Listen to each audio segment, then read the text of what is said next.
The first night, it was just a flicker, a fleeting movement in the window across the courtyard. 2 a.m., the dead hour. Mark, hunched over his books, barely registered it. Just an exhausted student, he thought, burning the midnight oil like himself. He rubbed his tired eyes, focusing on his textbook, organic chemistry. The words swam before him, blurry and indistinct. He glanced up again, drawn by an almost imperceptible unease. The window across the way was dark, empty. He shook his head, trying to dismiss the prickle of unease crawling up his spine. Must have been the flickering fluorescent light in the hallway outside, playing tricks on his sleep-deprived mind. He went back to his studies, forcing himself to concentrate. But the image lingered. A tall, gaunt silhouette, framed against the faint moonlight filtering through the window. He couldn't shake off the feeling that he was being watched. The next night it was there again, 2 a.m., sharp. This time Mark was sure. A distinct figure, tall and unmoving, stood in the shadows of the opposite window. He stared, heart pounding as a wave of icy dread washed over him. He tried to rationalize it.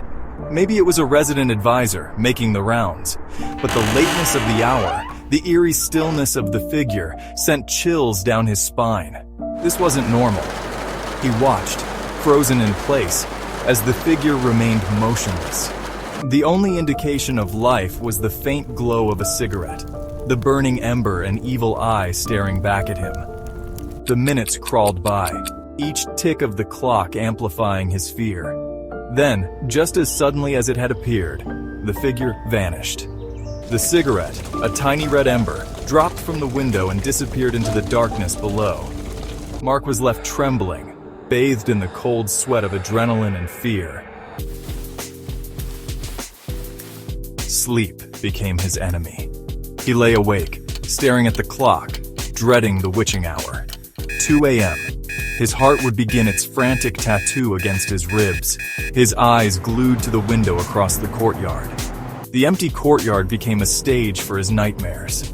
The rustling of leaves, the creak of a window, the distant slam of a door, all conspired to amplify his terror. The once familiar sights and sounds of the dorm transformed into sinister omens.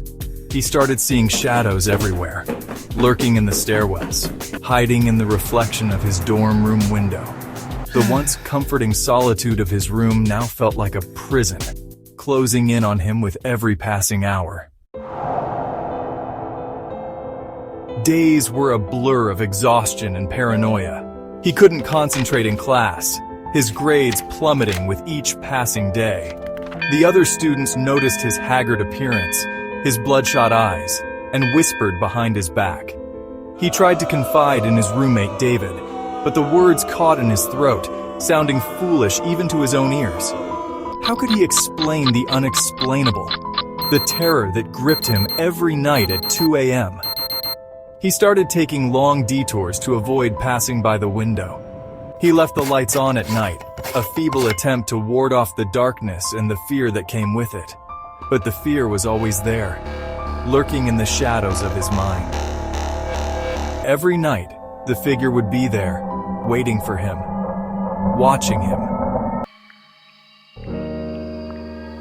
Section 5. Whispers in the static. One night, driven to the edge by exhaustion and fear, he decided to confront his tormentor. He waited for the clock to strike 2, his heart pounding a frantic rhythm against his ribs. He moved to the window, his hand trembling as he reached for the curtain. He could hear the blood rushing in his ears, his breath coming in short, shallow gasps. He peeked through the blinds. The figure was there, as always, its features obscured by the shadows. But tonight, something was different. Mark could have sworn he saw the figure move, its head tilting slightly as if it could sense his gaze. And then, he heard it. A faint sound, barely audible above the static of the old radiator in his room. A whisper, soft and insidious, carried on the night air. "I see you." A surge of adrenaline, raw and primal, coursed through him. He ripped open the window, his voice hoarse with terror and defiance. "Who are you?" he shouted into the darkness. "What do you want?" His voice echoed in the stillness of the courtyard, swallowed by the night. There was no answer but the rustling of leaves and the distant hum of traffic. The figure in the window remained motionless, its features lost in the shadows. He stood there for what felt like an eternity, his anger slowly giving way to a chilling certainty. He was being toyed with, hunted by something he couldn't see, couldn't understand. He slammed the window shut, the sound echoing in the silence of his room. He knew he wouldn't get any answers tonight, but he couldn't shake the feeling that he was in terrible, unimaginable danger. The next day, he decided to take matters into his own hands. He had to know who or what was tormenting him. He waited until nightfall, then slipped out of his dorm room, his heart pounding with a mixture of fear and grim determination. He crossed the courtyard, his eyes fixed on the building opposite his. He had to see who was in that room. He had to know why. He crept up the stairs, his steps echoing in the empty hallway. He found the room easily, the number etched into his memory. He raised his hand and knocked, his knuckles rapping against the cold, unyielding wood. Silence. He knocked again, louder this time. Still no answer. He tried the handle. It turned easily in his hand. He pushed the door open, his heart pounding in his chest. The room was empty. The bed was neatly made. A textbook lay open on the desk. Clothes were folded on a chair. It was as if the occupant had stepped out for a moment and would return at any minute. But something wasn't right. The air was heavy, stagnant. A thin layer of dust covered everything. And on the nightstand, next to a half-empty glass of water, lay a single, dusty photograph. He picked it up, his fingers trembling slightly. It was a picture of a young man, his face pale and gaunt, his eyes staring vacantly ahead. He wore a strained, haunted expression that sent shivers down Mark's spine. He recognized him instantly. It was the figure from the window. He turned the photograph over, his blood turning to ice as he read the inscription scrawled on the back. "Rest in peace, David. We'll never forget you." A wave of nausea washed over him as he stumbled back, dropping the photograph as if it were on fire. The truth hit him with the force of a physical blow. David, his roommate, his friend, he had been dead for weeks. A car accident, they said. A drunk driver. Mark had been away visiting family and had only heard about it after the funeral.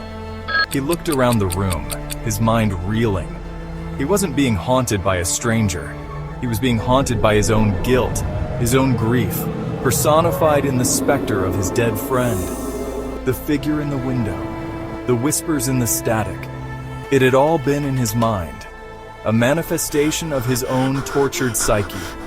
He fled the room, his screams echoing in the empty hallway.